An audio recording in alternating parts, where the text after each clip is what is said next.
morning. A famous quote goes, when all the dust settles and all the crowds are gone, the things that remain are faith, friends, and family. The 15th of this month is observed as the International Day of Families, and this serves as the core reason for this panel discussion today.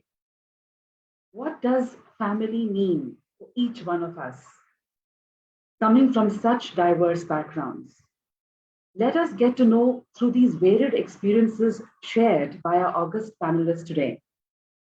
How has the pandemic affected this very important unit?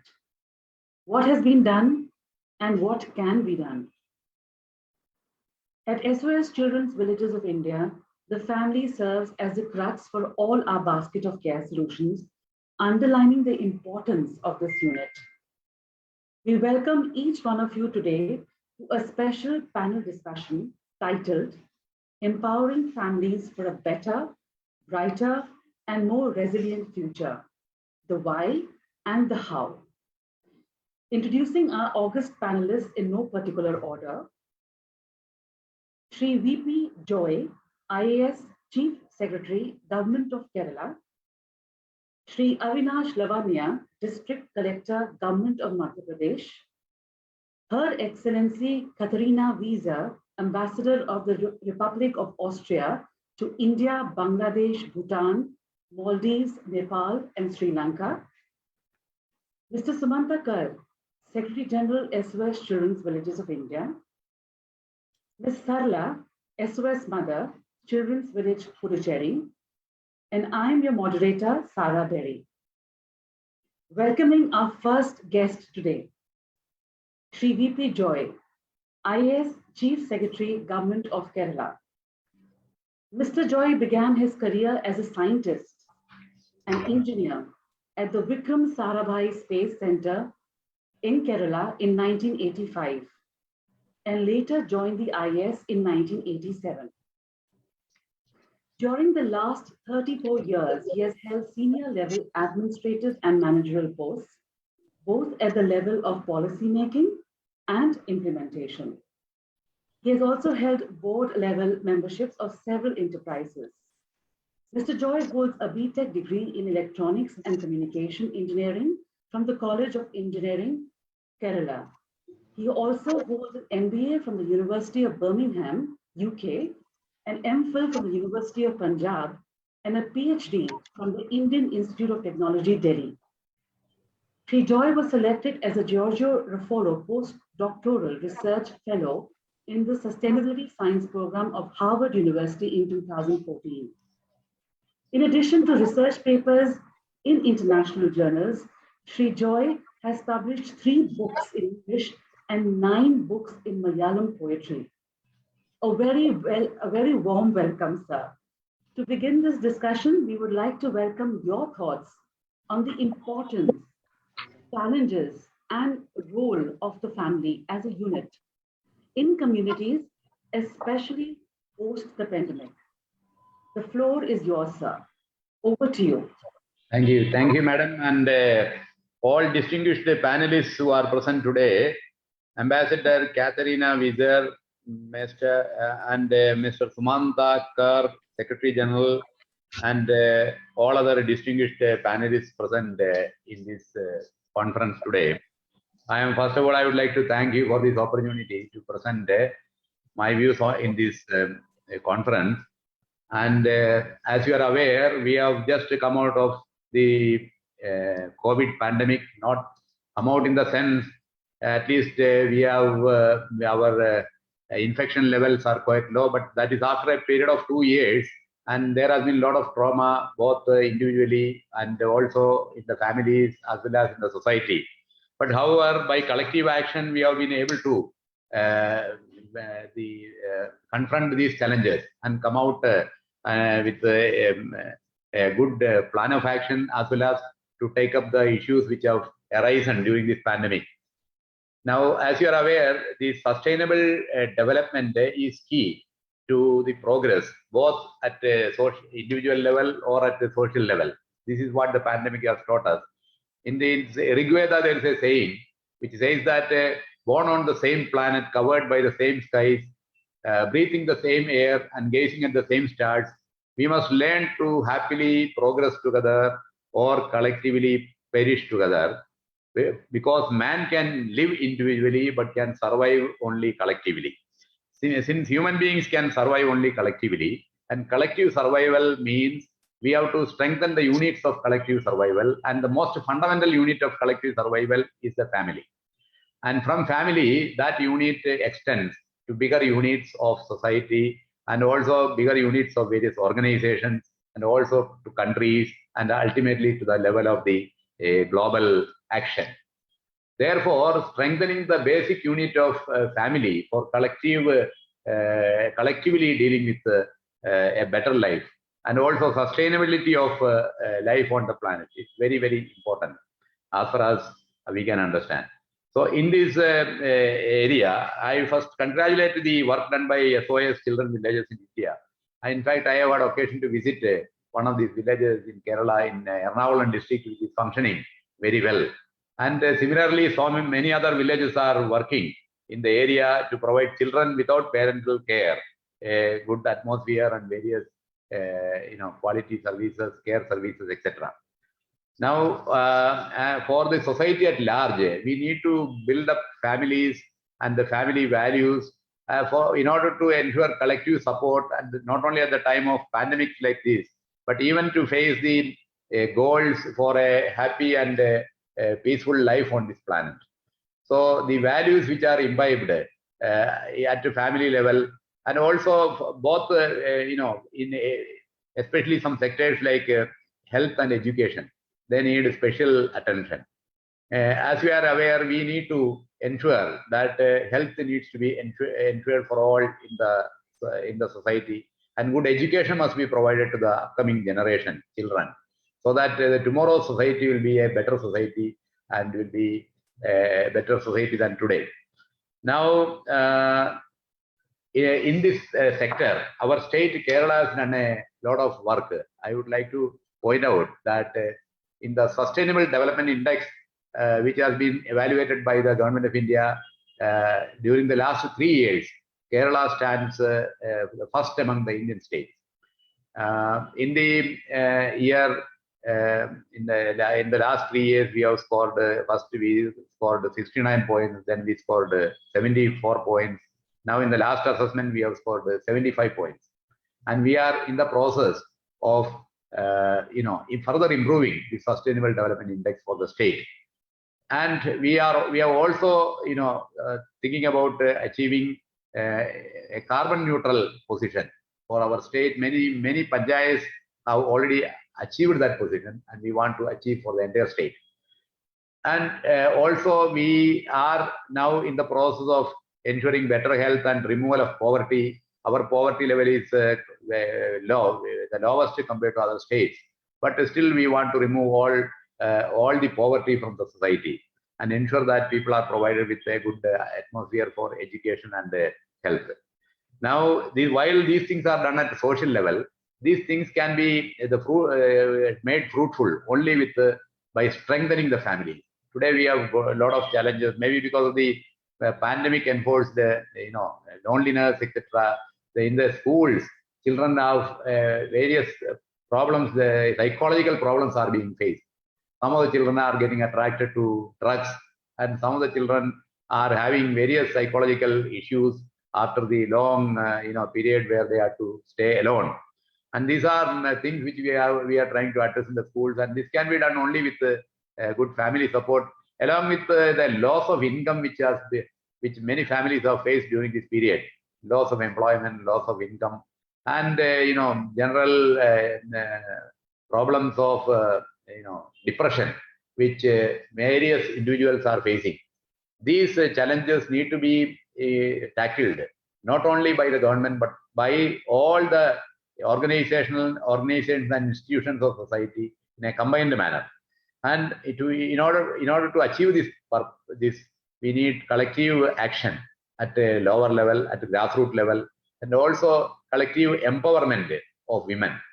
As we are all aware, women is at the center of the family, and gender sensitization and the empowerment of women and decentralization are very critical to achieve family stability and also to ensure that families are a cohesive and very important unit of the society.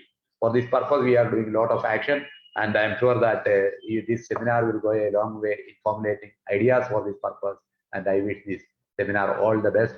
Since I am in a meeting, already in another meeting, I beg your leave to leave this meeting.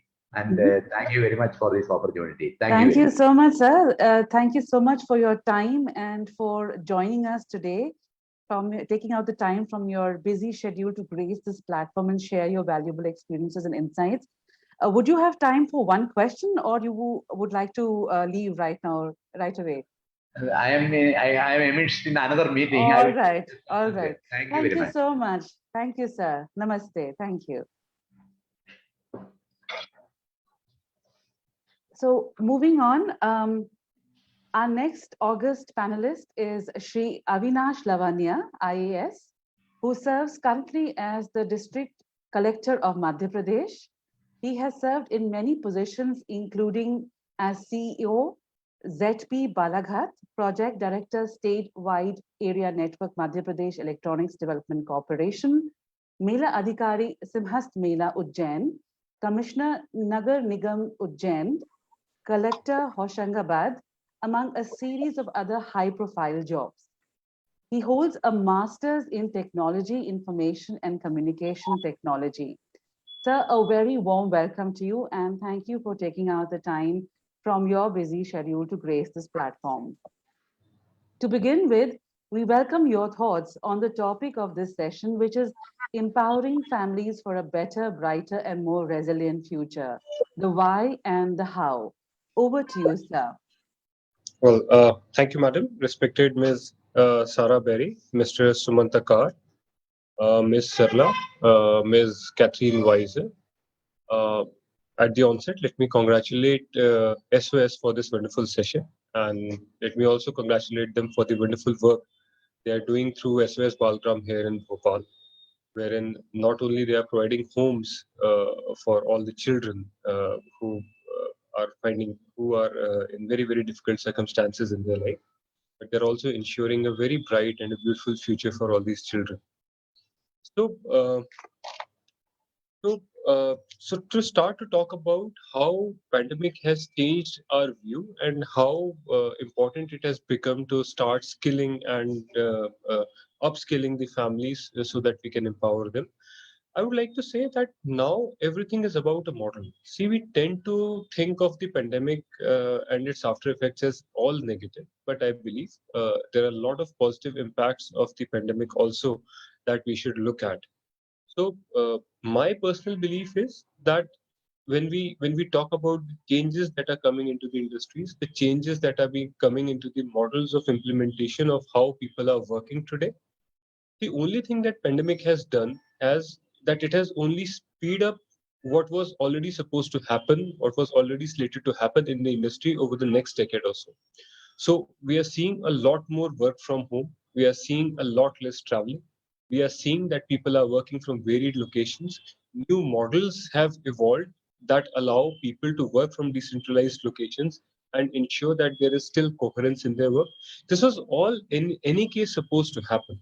But due to the COVID, the realization has come much faster, and the changes that were supposed to take place probably a little more gradually so that people could adapt to them have taken place very, very fast. So now the need is that we skill our families, we skill the people to tackle these changes and ensure that they are able to work in these newer models that have come in. So post pandemic, there's a dedicated threshold wherein we have left absolutely in the past those models where everybody would get up in the morning, get ready at a particular time, go to work, finish their work by 5, and be back at home. So there used to be dedicated specific boundaries of family time, of working time, and they were very, very fixed. So with the current model, not only these boundaries have started to blur, but also their fixation has changed. The type of work, the way of working has changed. and accordingly the needs of society will change. So we will need to start skilling our people to work in these models. Another important aspect that has come into the world today, which we need to focus on when we think about skilling our youth, when we think about skilling our individuals in our families, is the kind of skill set that is required in today's world. See, before pandemic, or I would rather say in the previous era, the requirement was of a certain dedicated kind of skills for which a large number of people were required. So, for instance, for a simple skill of watch making or a simple skill of watch mending, a lot of people were required. Now, this has changed completely. It has changed to a certain extent where the number of skills that are required have become huge. There's a huge diversity of skill that is required in today's world. However, the requirements of particular number of people in a particular skill has changed drastically. So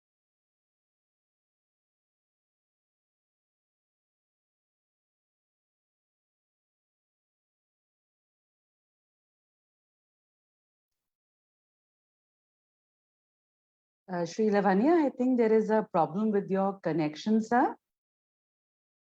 If your kind office can just look into the matter, I'm sure they are already.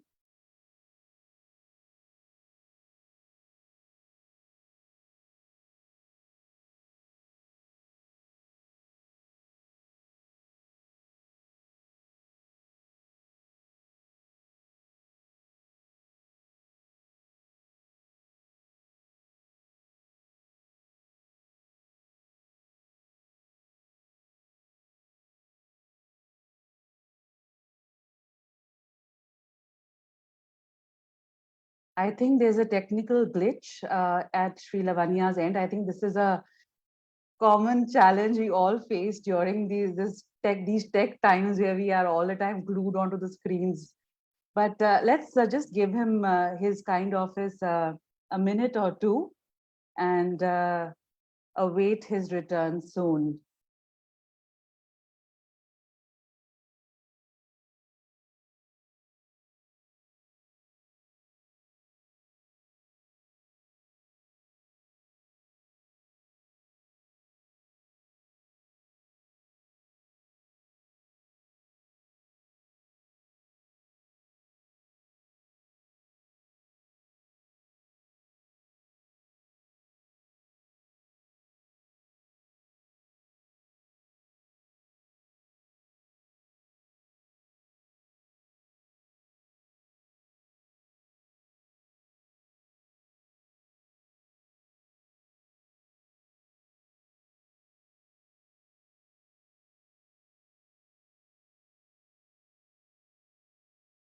Samantha, sir, if I may just, am I audible? yeah, there you are, sir. You're back.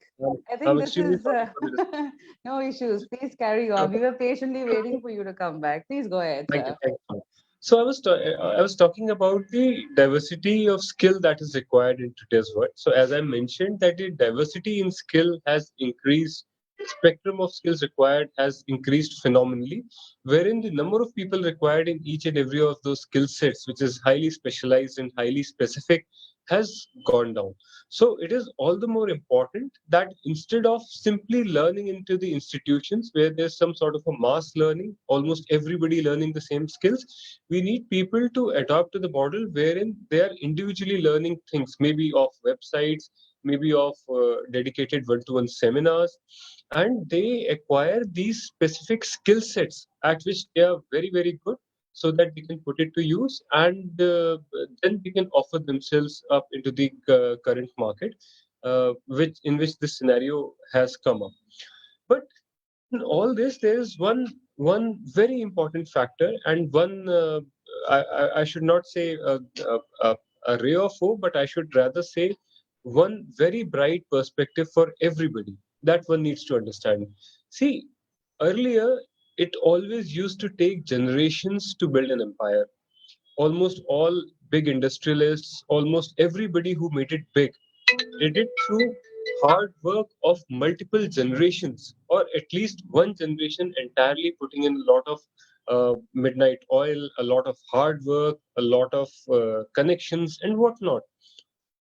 But with the current model, the way IT has reached everybody, it has also allowed the youngsters, the people, to now build up empires within their lifetimes in a period less than a decade. So if you look at the people who are making it big today, they are not big industrialists. They are not people who come from very, very wealthy background. They are not people who come from such backgrounds where they have a lot of money to invest in.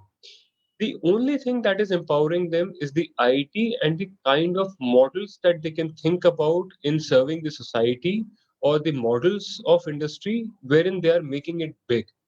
Another beautiful part about this is that if you look at these startups, if you look at these people who are doing this fantastically well, and even if we go and have a look at their alma mater and we look at where they have graduated from, you'll find that almost 70 to 80% of them are not necessarily graduating from some huge institutions like, say, IITs, IIMs, or MITs. There are people who graduated from any regional college, any regional university, but because of the perseverance, because of the dedication, and because of understanding this factor, the change that has come into our society, and putting it to good use, they are making it big. So there's a lot of hope, there's a lot of potential for all the youngsters, all the people who earlier were considered to be sitting in remote locations, or were considered to not be part of such wealthy and huge families who can push them and support them in making it big, who are doing fantastically well in today's world.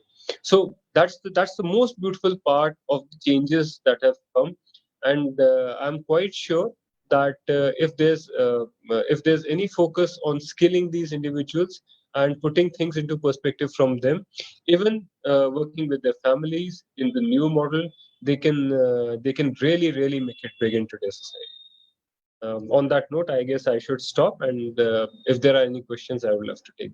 Thank you. Thank you so much, sir, for those valuable inputs. And I think one very Madam, you are please go. all right. Am I audible? Yes, absolutely. All right. So thank you so much, sir, for those valuable inputs. And I think one very important point that you mentioned throughout your talk was that skilling is something that's very important. And you also mentioned that in today's time and age, that's post the pandemic, a lot of cases are such that they have not really been to, you know, the top of universities. They have been to, as you said, regional educational institutions, and have used whatever expertise, skill, know-how they have to be able to make a mark for themselves and establish themselves as contributing members of society. So we know that a family comprises, it's a unit. So it comprises of parents, grandparents, children, youth, etc. So just wanting to ask you, what is your take, or what are your insights on uh, the caregiver? How do you feel things have changed post the pandemic for the caregiver? Do you feel that empowerment of the caregiver is essential? And if so, how can that be brought about more effectively, let's say? Okay.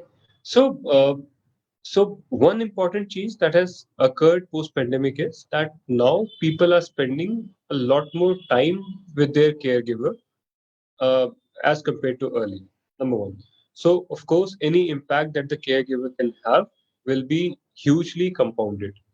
The another important factor is that when we say things like this, that man is a social animal, and so we have to understand that being a part of the society, our interactions with the society has a huge bearing on our mindset, has a huge bearing on our happiness, on our well-being.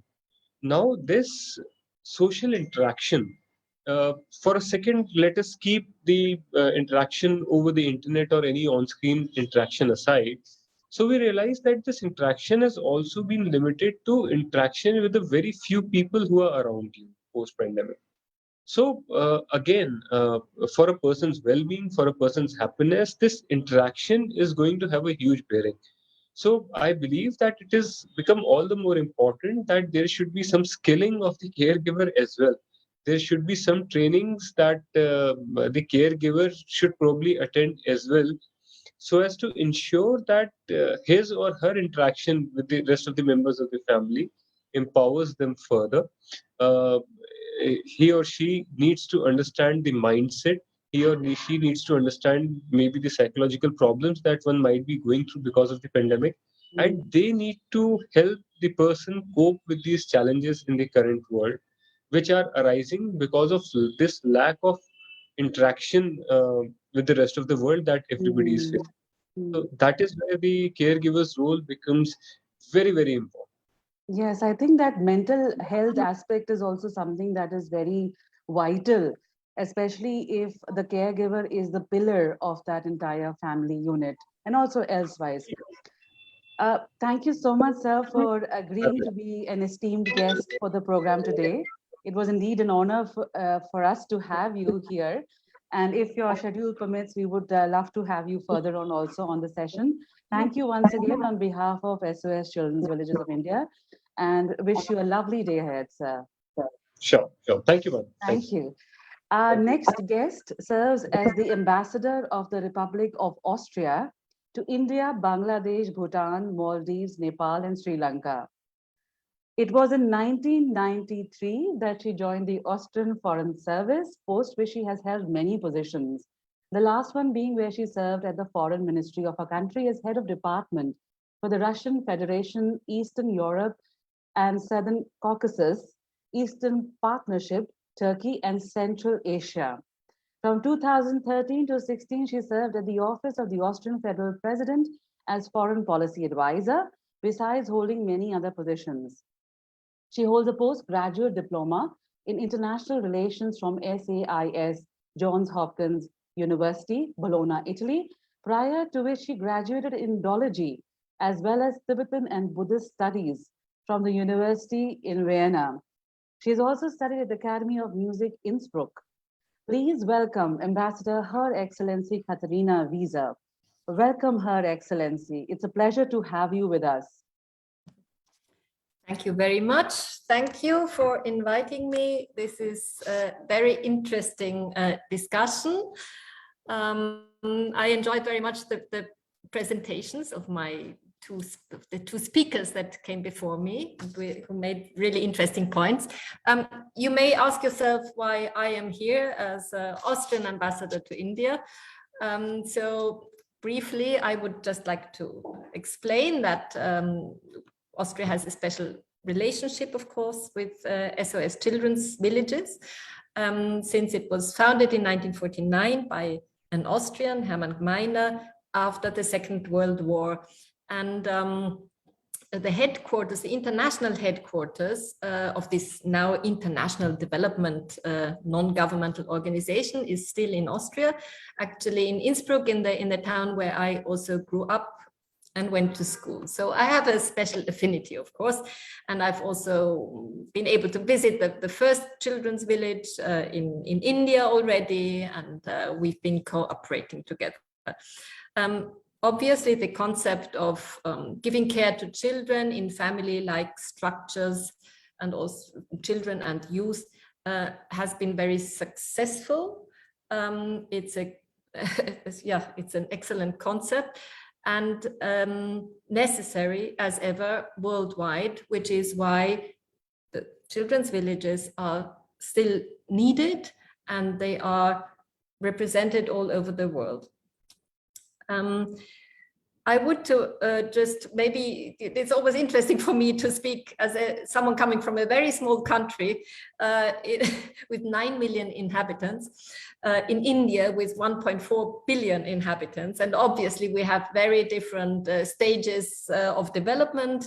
Our societies are very, very different. But then I always find it interesting to see how many similar challenges we also have, yeah, and how many common issues we are facing in these times. I find that quite interesting. So I think it is not totally irrelevant, maybe to just make a few points of what family structures look like in Austria.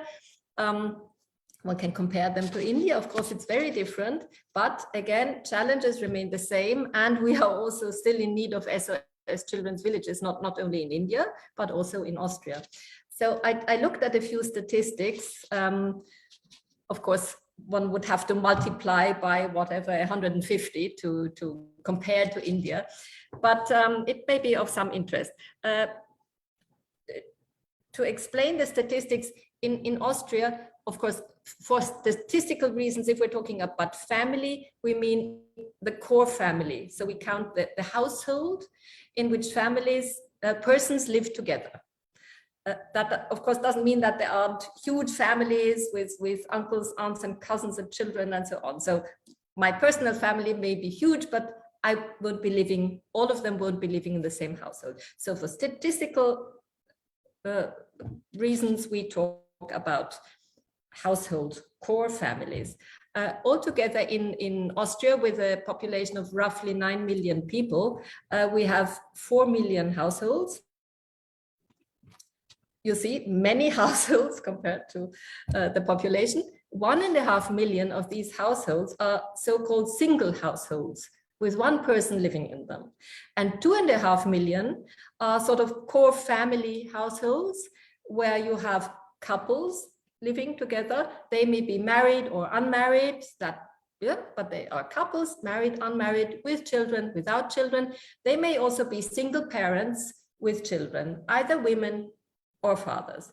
So what does this show? This shows that on average, an Austrian household has 2.2 persons living in the household. So we have very small households, stemming on the one side from the fact that we have many people living on their own, sometimes sort of on their way to,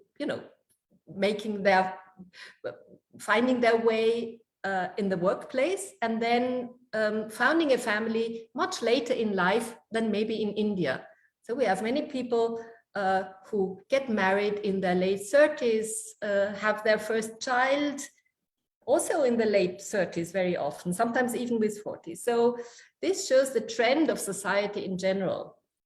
But then it also shows that couples with children tend to live together. Yeah, for the care of children, the family is still perceived the ideal environment where you can care for the basic needs, where you can provide education and security and so on for children.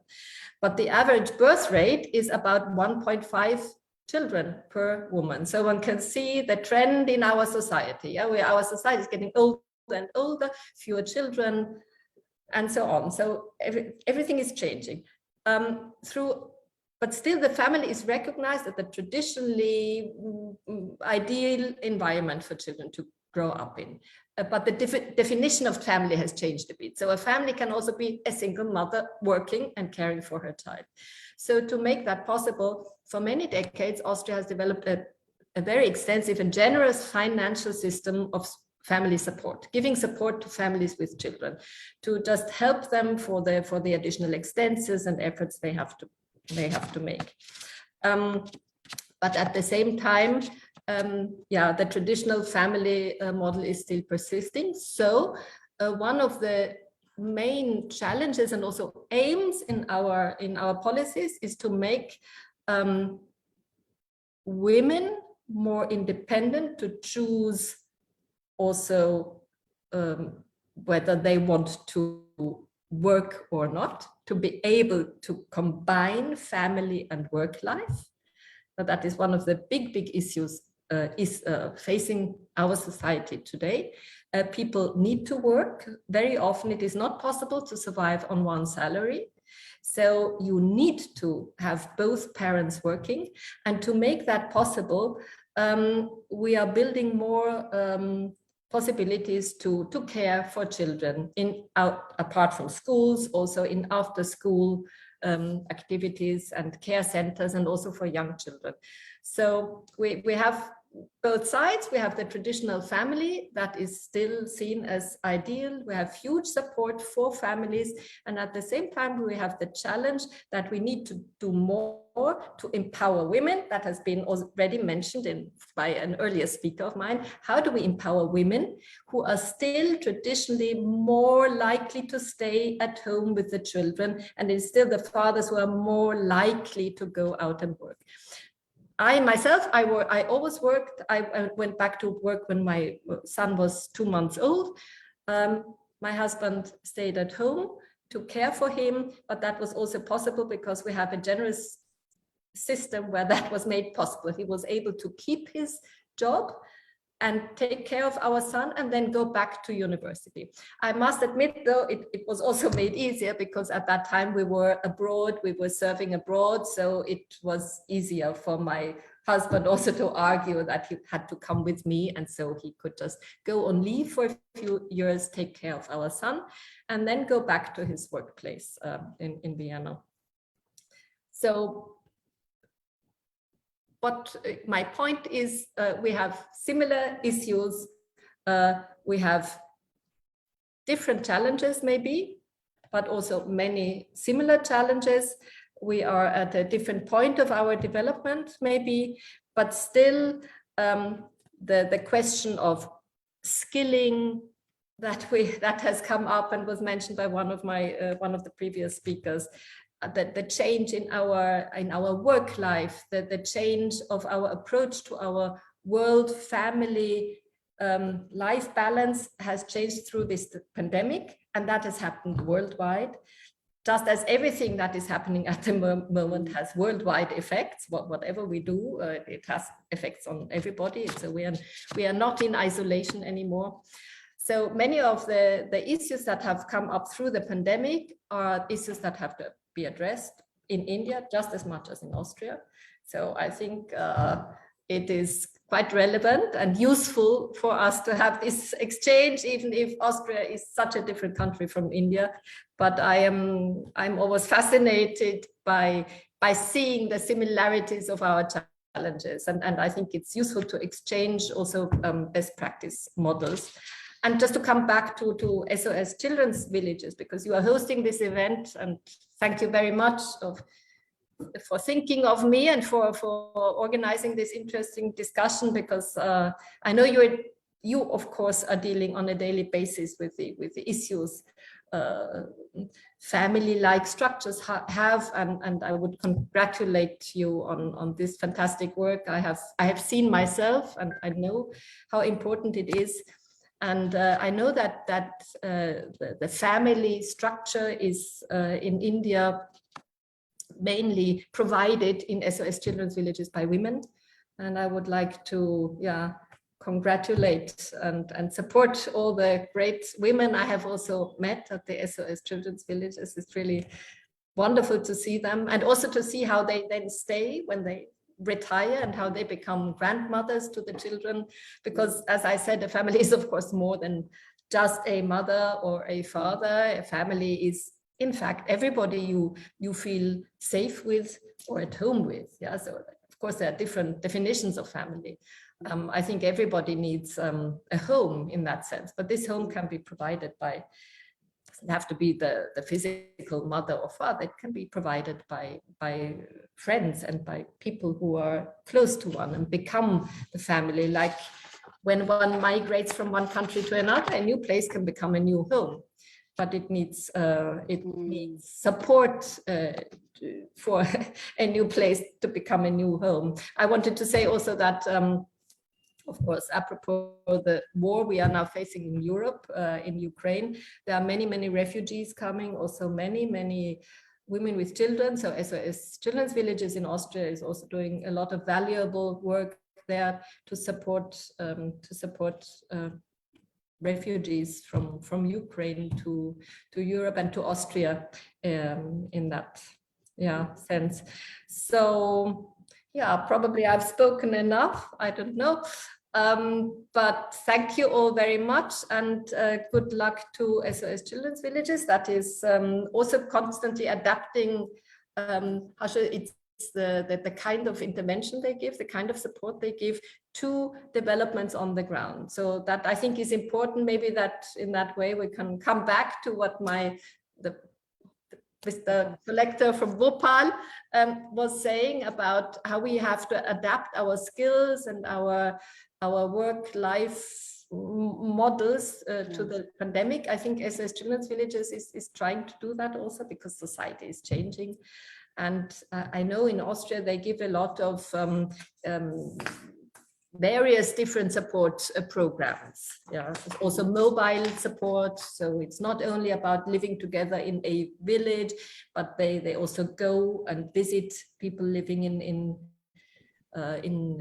flats and in smaller groups, and they just try to give advice also at the psychological level, which has been mentioned, which is something that has also in Austria absolutely been a huge, the pandemic has had a huge effect also on that level. So we need support there too. So thank you. All right, Excellency, thank you so much. But before we end this sub-session with you, there are two questions that have come up, which are quite interesting actually. The first one is that, there's of course, there's similarities and diversities. So both countries are diverse, of course, in various ways, but there are also similarities. And if you talk of a family unit, universally speaking, there are many similarities across the globe. If you talk of a family unit per se, you've traveled widely, you have also studied Indology. What do you feel are, or what you feel is the basic similarity between the family unit in Austria and India, the basic similarity that you feel according to you? And why is that so important? I think that just, I mean, it's natural, it is nature that children form a particularly close relationship with the people that are around them and care for them when they are born. I mean, this does not mean that you can only have a close child, mother, father relationship with your physical parents. No, I don't think that is true. But I mean, statistically, obviously, that's what happens most times. And mothers and fathers also, it's not only from the point of view of the child, it's also from the point of view of the parents. Parents don't want to let their children go. Yeah,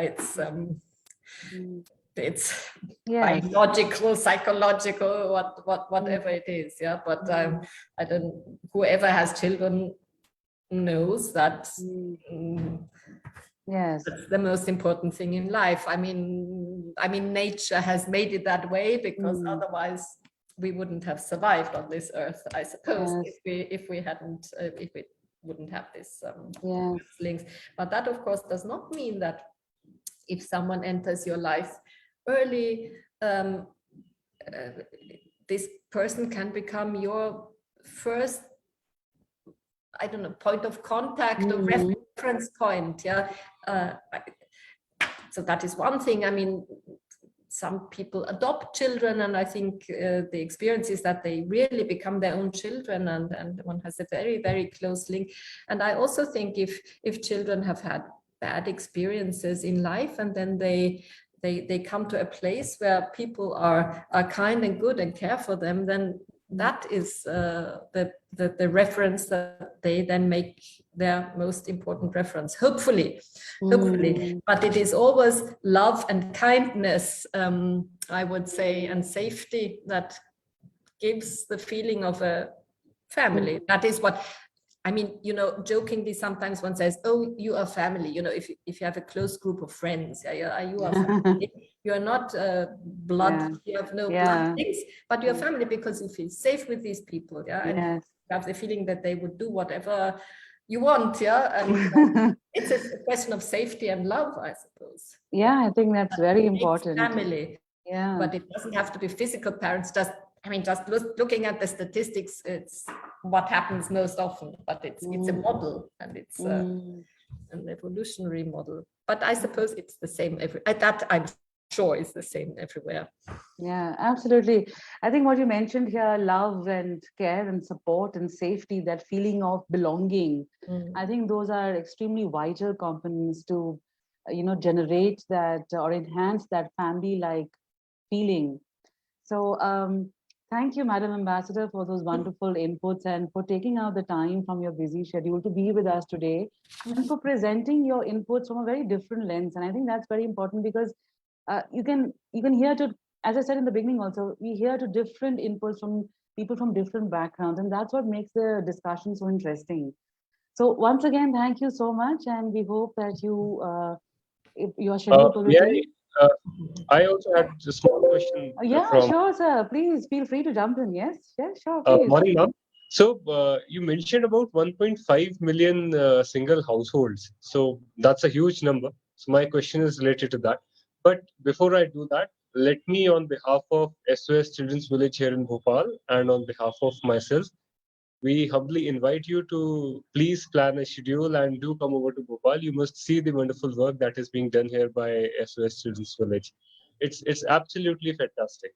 Yeah. And I'm sure you'll be thrilled to be here. So please do plan a visit.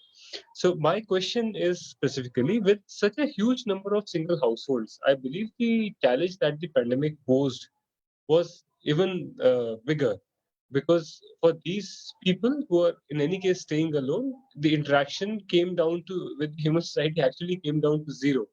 How did you cope up with that challenge? Was there any particular scheme? Was there any particular initiative that was taken to help these people out who are in any case just staying alone during the lockdowns and during the pandemic? Yeah, I think so. That was not such a.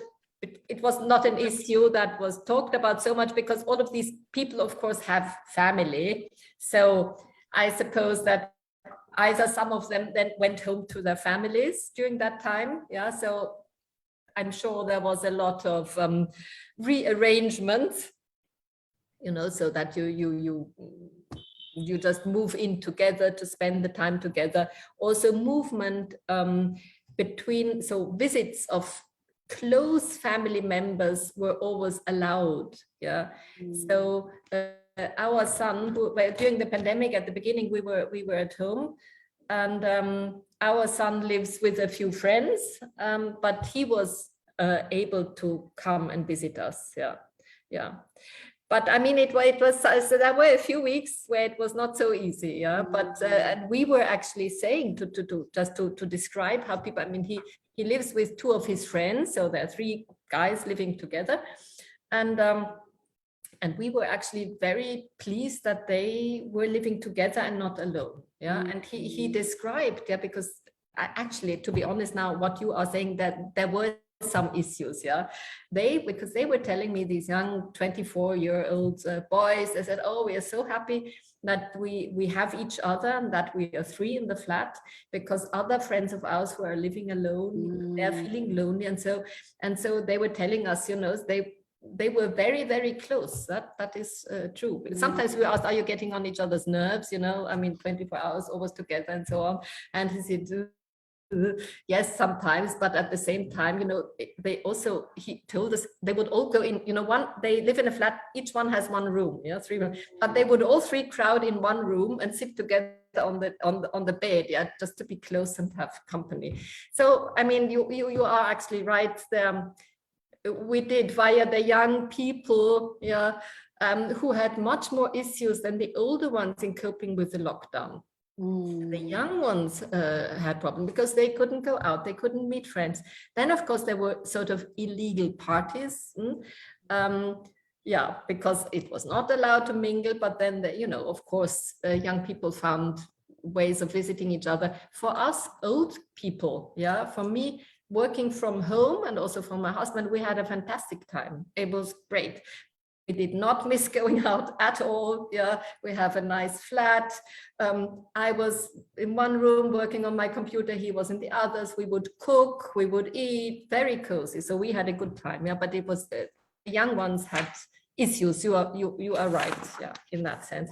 But sort of grown-up single people, I think, were not that much affected because they would just go and, move in with their parents or other friends. And yeah. But you are right, it's interesting. But these single households, I think many of them are sort of temporary single households. It does not mean that this is one person that will live for the rest of his or her life on their own. It's okay, I have finished school, I do an education, I start working, I can afford a flat of my own. Okay, and then I maybe meet someone and then I decide to marry and maybe have a child, and then you move in together. But that, as I was saying, may take quite a long time nowadays. We marry late, we have children late, and then we only have 1.5 children on average, which is not quite sustainable. Yeah. Thank you so much. So that was a very interesting question, and I think, ma'am, it was a very insightful answer. It gives basically, as you said, ma'am, that human touch is very important. Staying together, being together, especially in a time of crisis. So yeah, very relatable there, and that brings us to our next special guest, and she is Sarla ji. Sarla ji is SOS mother, and she joined SOS Children's Villages in the year 1999. She has completed 22 years in SOS Children's Villages of India, rather with SOS Children's Villages of India. She's the mother of 26 children, 10 boys and 16 girls at SOS Children's Village, Puducherry. And 6 youth have been settled and 3 have got married. And some of the settled youth from her family are working in reputed organizations. They just completed their MBA, BTech, hotel management, and so on. And Sarla ji is a kind and caring mother and is lovingly called Periyamma by the children of the village, other children of the village, which means mother's elder sister. Along with her great homemaking quality, she has amazing cooking skills. Sarla ji, aapko kuch na kuch banana padega hamare liye agli baar. So I'm just telling her that she has to definitely make something for us next time. And she was honored by the government of Puducherry in January 2022 with the Best Mother Award for her outstanding service to the children of SOS Children's Villages, Puducherry. So this is now handing it over to Sarla ji. Sarla ji, ab aap se pehla sawal hum ye puchna chahenge कि आप 22 साल SOS Children's Villages of India के साथ रही हैं और हैं अभी भी, और ये जो फैमिली का कॉन्सेप्ट है, this family concept which you have must be very close to you. आपने इसका एक्सपीरियंस उठाया होगा, आपने बहुत सारे अनुभव बनाए होंगे. You must have made lots of experiences also. So साला जी, उसके बारे में थोड़ा सा बताइएगा, और जब आप थोड़ा सा बताएंगे तो थोड़ा वेट करिएगा, मैं फिर इंग्लिश में इसको ट्रांसलेट करने की कोशिश करूंगी. Sarla ji, over to you please. Okay, नमस्ते, मेरा नाम सरला है, SOS चिल्ड्रंस विलेज पुदुचेरी. मैं तो सुनामी के बाद इधर आ गई 2005 में. मेरे साथ उस टाइम 10 बच्चा आ गए हैं. 10 बच्चे को मैंने, वो एक माँ है, माँ का रोल कैसे करना, मैंने वो सारा बच्चा के साथ कर रहे. बच्चा उस टाइम सुनामी का बच्चा मेरे साथ आ गए. बच्चा बोल दिया, मैंने सुनामी का टाइम देख लिया अम्मा, पापा सुनामी में गई, वो खुद आंखों से देख लिया. बच्चा तो बहुत दुखी हो गया, वो बोलने से मुझे भी दुखी हो गया. बच्चा को तो कैसे संभालना बोल के मैंने उस टाइम में मैंने एक चैलेंज किया. मैं तो अम्मा, बच्चा को माँ होके एक सवाल में बच्चे को संभालना है.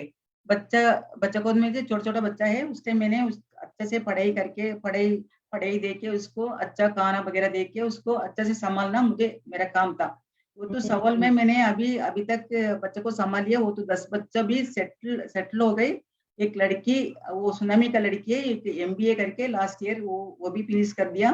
वो भी अभी अच्छा है. उसको 2 ब्रदर है, वो भी सब ठीक है. वो सारा बच्चों को मैंने अभी संभाल रहे. Okay, so what Sarla ji was basically saying here was, she was, recapping her experience, especially during the tsunami, where a lot of families lost lots in life because of this natural disaster. So she was recounting her experiences on how children came to her after this natural disaster, and how she actually, it was challenging for her to, help these children, and how she along with them. Today, one of the children, she says, has done her MBA and has even traveled outside the home and is now settled.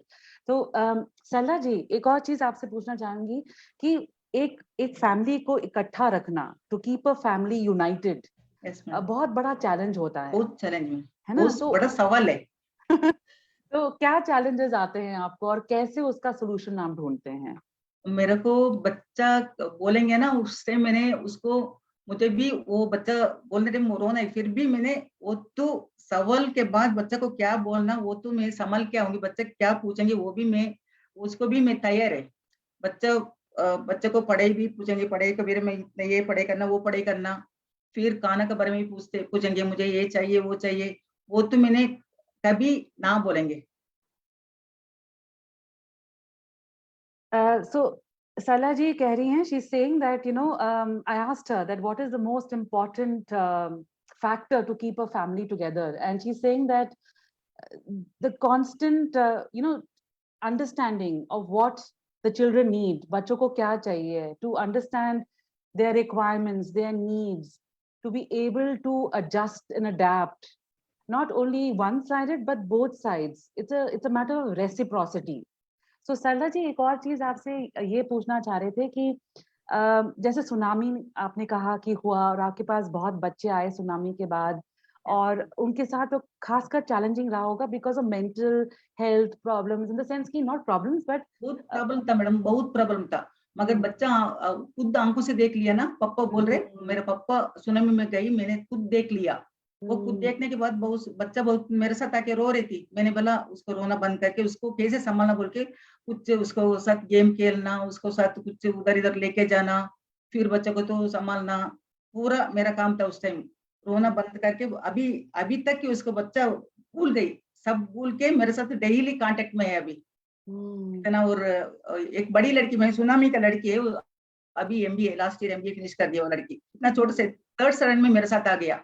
आके वो तो खुद बोला मेरे पापा चले गई, मैंने खुद देख लिया अम्मा, मुझे उसको अम्मा चाहिए ना. इतना उसको मुश्किल था उस time.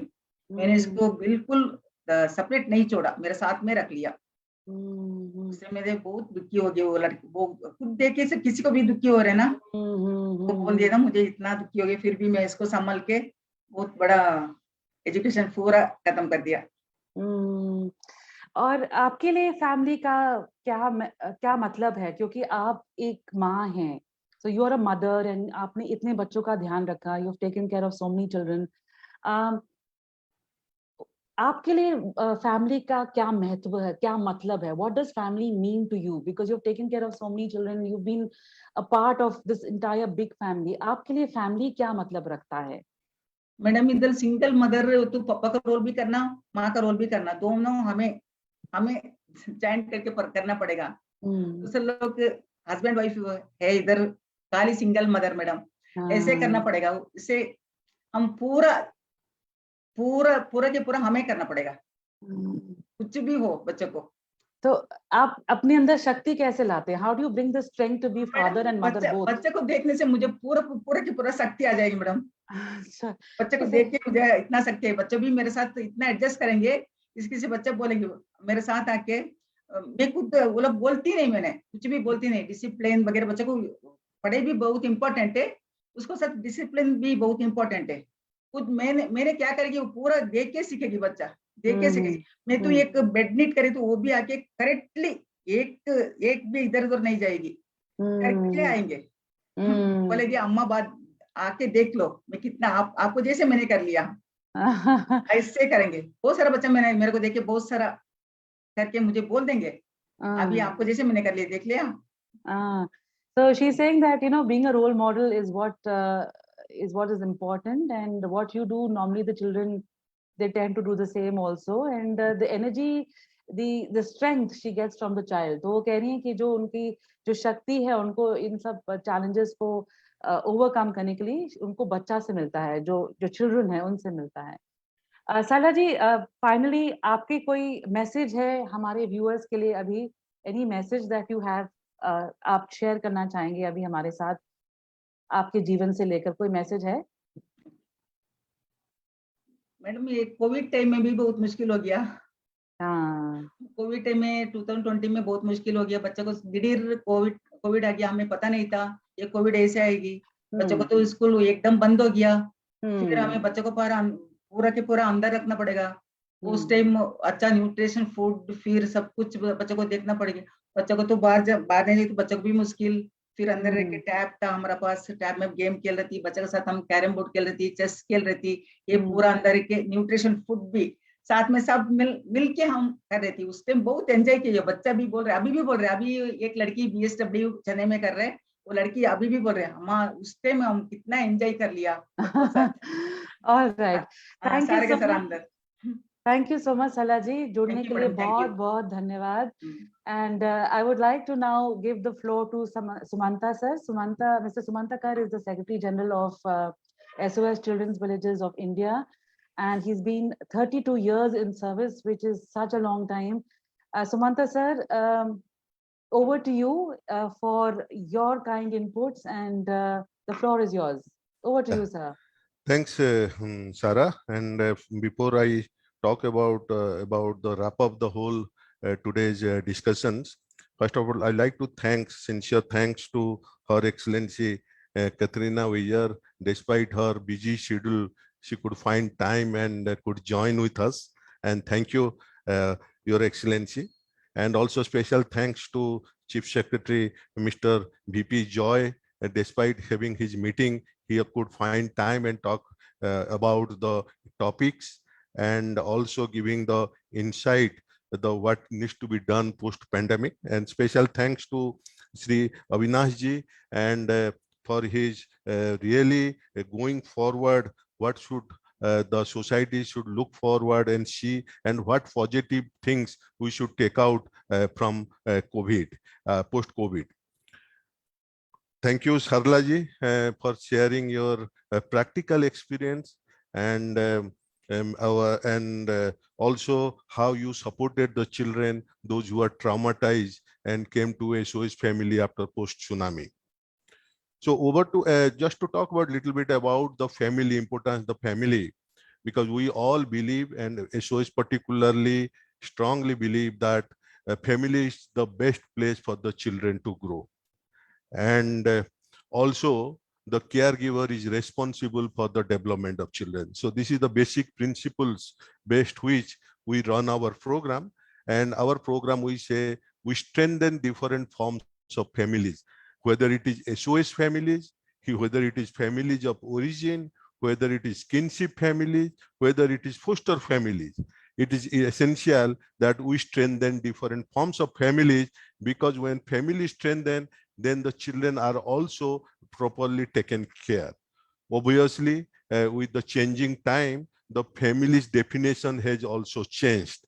Whether it is both the parents, whether it is single parents, whether it is a sibling-headed families. What is important is at least child has a long-term relationship with one of the adult member of the society, who builds a very, very trusting relationship, and what the child need and require a unconditional love. So therefore, it is not important that whatever is the type of family it may be, we need to strengthen the families.